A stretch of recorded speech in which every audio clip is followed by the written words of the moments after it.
Agora a gente vai falar de segurança pública, um assunto relevante, porque envolve você, envolve a eficiência dos policiais e também o monitoramento dos agentes que trabalham nas ruas. A Justiça de São Paulo determinou que o governo de Tarcísio de Freitas utilize câmeras corporais em todas as operações policiais que tenham por finalidade responder a ataques praticados contra policiais militares. Em sua decisão, o juiz Renato Augusto Pereira disse ainda que os policiais devem zelar para que as câmeras estejam carregadas durante toda a sua atuação e proíbe que agentes sem os equipamentos participem das ações. O magistrado ainda estabeleceu multa de R$10 mil caso algum policial descumpra a determinação.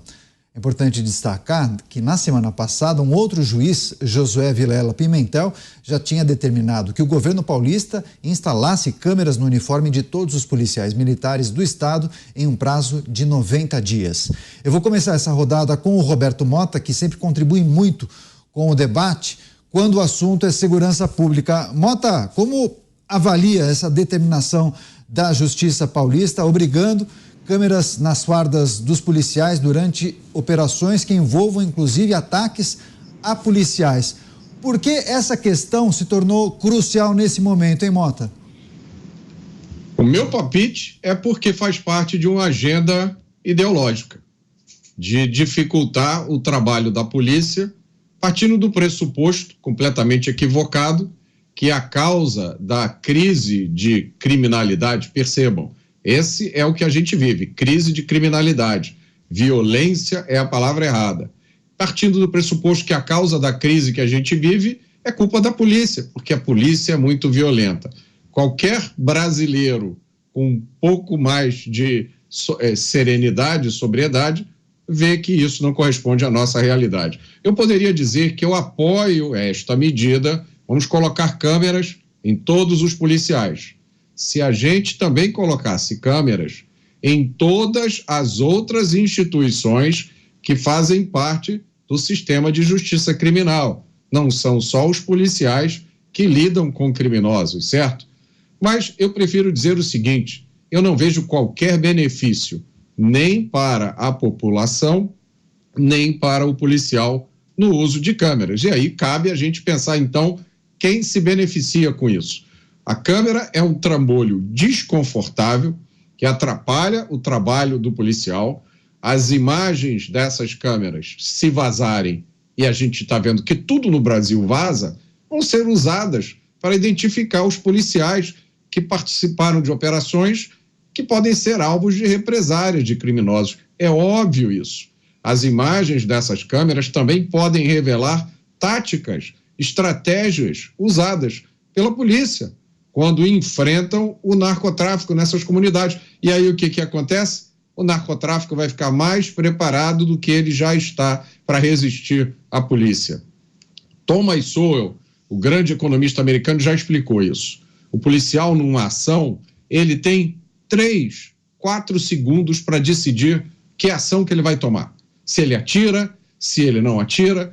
E o que acontece se ele tomar a decisão errada?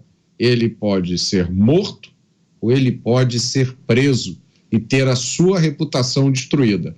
Depois que aconteceu a operação, é fácil você juntar um grupo numa sala com ar refrigerado, ficar vários dias analisando a imagem e dizer o policial devia ter feito isso, ele devia ter feito aquilo. Isso é fácil. Difícil é cumprir um mandado de prisão numa zona dominada pelo narcotráfico. Pois é, José Maria Trindade em Brasília. Zé, queremos ouvir sua opinião acerca dessa determinação da Justiça Paulista obrigando as câmeras instaladas nas fardas dos policiais também em operações que tratem de resposta a eventuais ataques aos próprios policiais. Dada a dinâmica das operações nas ruas e do trabalho desses policiais, esses agentes nas ruas, instalar uma câmera mais ajuda ou atrapalha, Zé? Olha, eu vou te dizer uma coisa, o Mota vem sempre falando aqui nos Pingos nos Is de que há todo um cerco à atividade policial e uma tentativa de descredibilizar o policial que para mim tem fé pública. Existe policial bandido, ele tem que ser afastado e devo te adiantar que o bom policial não gosta de policial corrupto, de policial agressivo, de policial desleal e assim por diante. É verdade que existem alguns, mas não é a maioria. E não é só esta decisão sobre câmeras nos uniformes, mas várias outras, impedimento pela justiça da polícia subir o morro, de fazer um tipo de operação e assim por diante. Nessa questão específica, eu entendo que quem deve decidir sobre isso é a própria polícia, é o comando da polícia. A que se ter confiança no comando da polícia, é ele que categoricamente deve dizer: tal batalhão, por trabalhar assim, deve usar as câmeras. E essas câmeras devem ou não ter uma interligação com a central da polícia, para o policial ouvir, inclusive, informações privilegiadas que viriam através de drones. É assim que o mundo tem que funcionar, para dizer: olha, ali na esquina tem bandidos armados, e ele com câmeras e com escuta, é a tecnologia sendo aplicada para o policial. Isso já existe, inclusive, na guerra. A gente vê os uniformes policiais com a transmissão de imagens, mas isso é uma questão da polícia. Não pode nem dar a impressão de que nós estamos desconfiando de todos os policiais e que eles precisam de vigilância porque são bandidos, porque são malfeitores, porque desobedecem à lei. Quem desobedece à lei é o outro lado, é o bandido. Se o policial está assim, ele tem que ser o treinado ou pensar melhor no concurso para admissão do policial. Quem tem que definir isso é a polícia. Eu venho batendo aqui numa tecla que é muito importante. Quando entra na polícia, o cidadão que vira policial, ele sabe do risco de vida que ele vai enfrentar. É iminente o risco de vida. O que não se sabia é sobre o risco jurídico. O risco jurídico de ser polícia hoje é muito grande e os policiais são abandonados quando acontece qualquer advento adverso. Eu fico sabendo de casos de policiais que vendem casa para pagar advogados, vendem carro para pagar advogados, digamos assim, de fatos que aconteceram durante o exercício.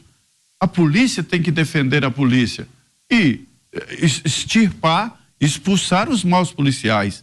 Essa questão da câmera é um debate fora da polícia. Como um juiz vai definir que tipo de armamento um policial deve usar, que tipo de câmera ele deve usar, que tipo de capacete ele usa? É a polícia, é o diretor-geral da polícia que vai definir. Policial civil usa, policial militar não usa, tal batalhão usa, a viatura usa. É a polícia. Ou se acredita ou não se acredita na polícia. E devemos acreditar, até por falta de opção. Se a polícia sair, não fica nada no lugar, a não ser bandidos. Pois é, eu achei muito curioso também nessa decisão, viu, Dantas, que o juiz Renato Augusto Pereira disse ainda que os policiais devem zelar para que as câmeras estejam carregadas durante toda a atuação, durante toda a operação. Dantas, você, jornalista experiente, fez muitas coberturas. Em alguma cobertura, o seu celular chegou a descarregar a bateria no meio porque a cobertura se estendeu? É normal isso, né? Mas aí do político partidário. Há por trás aí um enfrentamento que é político, simplesmente político. Essa ação que foi movida, né, sobre a qual o juiz acolheu e deu essa decisão, ela é movida pela ONG Conectas, que tem como justamente o diretor de litigância o Gabriel Sampaio, que é ligado ao PT, já trabalhou como assessor na bancada, na liderança do PT, já trabalhou no Ministério na época do Cardoso, tem uma longa trajetória na ala petista e inclusive no recurso que eles apresentam, eles mencionam, acusam o governo do Tarcísio de promover a violência policial em razão de uma vingança institucional. Olha só o termo, que interessante, né? Um termo que parece que está em voga. Vingança institucional. Então eles acusam o governo do Tarcísio de vingança institucional em função da morte de um policial, né, e que essa ação estaria sendo feita então com violência, sem limites aí, para vingar o policial. Então a vingança institucional parece que ela está presente no Brasil em várias instituições, né, em várias camadas aí institucionais. Parece que a vingança se tornou vamos dizer assim, uma palavra de ordem nas instituições. Então, infelizmente, é a guerra política. Se a gente jogar para dentro aí do discurso nacional, a gente precisava também que tivessem câmeras de segurança, né, na Força Nacional, por exemplo. A gente não tem nem as câmeras de segurança que filmaram a Força Nacional lá no 8 de janeiro, quiçá uma câmera no uniforme. Então, naturalmente que você precisa ter um controle efetivo da atividade policial. Isso aí faz parte da responsabilidade institucional de qualquer Estado, né? E me parece que há autonomia estatal para decidir sobre a implementação de câmeras. Não me parece que essa decisão judicial possa ser cumprida. Eu imagino que o governo vai recorrer e daqui a pouco esse negócio vai parar lá no Supremo. Mas, enfim, é briga política. Cristiano Beraldo, a gente também quer escutar a sua avaliação, Beraldo, ainda que aquele discurso que trata da violência policial, erros de protocolo, letalidade policial, quando justificam o uso dessas câmeras nas fardas dos policiais, há quem defenda que são tentativas de você cercear o trabalho dos agentes. Você diminui, inclusive, a efetividade do trabalho desses policiais. Que avaliação você faz? Isso é verdade, Caniato, porque a gente precisa lembrar que as câmeras de uniforme se popularizaram muito nos Estados Unidos. Aliás, não só de uniforme, mas também nas viaturas. E por que isso? Porque essas imagens elas são amplamente divulgadas e as abordagens feitas, sobretudo aquelas abordagens em que o abordado reage e o policial precisa imobilizá-lo ou sai numa perseguição policial, troca tiro, etc., isso tudo vira até programa de TV. E como é que a sociedade enxerga essas imagens? Sempre no sentido de valorizar o trabalho do policial. O policial estava ali cumprindo o seu papel, a pessoa que foi abordada reagiu ou não atuou da forma que deveria e o policial foi vigoroso a impedir que aquela pessoa tomasse algum tipo de atitude contrária à lei. E aí você tem o apoio da sociedade, você tem apoio do Ministério Público, você tem apoio do Judiciário, porque sabem e entendem que a partir do exemplo, da ação para não tolerar qualquer tipo de desvio, que todo mundo passa a respeitar a autoridade policial e a respeitar a lei. E mesmo assim, Estados Unidos tem vários problemas de pessoas que desafiam a lei nos seus ambientes, nas suas comunidades, mas a polícia não deixa de trabalhar. Aí você leva isso para o Brasil. As câmeras se tornaram um instrumento para que todo esse universo progressista que enxerga o policial como um mal, para que as câmeras mostrem, comprovem toda a maldade da polícia. Vejam, não é possível você ter um país que controle a criminalidade quando parte da sociedade fica insuflando parte do judiciário para criminalizar a atuação da polícia. Outro dia, tivemos aquela cena de policiais militares de São Paulo levando o sujeito preso, foi amarrado. Qual foi a iniciativa que teve repercussão? Uma ONG dessas aí pedindo R$1 bilhão de indenização por danos morais coletivos. Não é que o dinheiro vai para o preso, o dinheiro vai para a ONG. R$1 bilhão do governo de São Paulo. E ninguém perguntou por que aquela pessoa foi presa. Por que ela estava amarrada? Não tinha algema? Estava faltando material de trabalho? Qual foi a circunstância que levou àquela cena? Mas ninguém quer saber. Querem simplesmente usar qualquer coisa contra a polícia. E isto é inaceitável.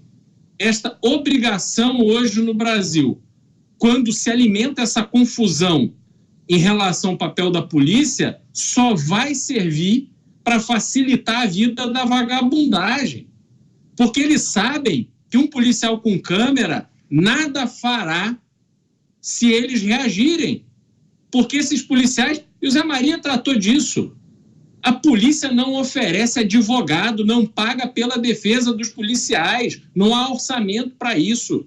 Isso é absurdo e inaceitável. O policial se coloca ali em risco, toma uma atitude numa fração de segundo para defender a própria vida, a vida de pessoas que estão ali no entorno e exigir o cumprimento da lei e, de repente, ele se vê numa posição que tem que pagar para se defender, porque estava ali exercendo o seu papel como um policial. Então está tudo errado nessa discussão. E aí a gente vê decisões como essa que estão baseadas numa teoria ideológica que é absurda, que a gente precisa no Brasil valorizar a polícia, valorizar os policiais, equipar, treinar, preparar bem os nossos policiais e mudar essa lógica. O policial e a polícia têm que ser respeitados.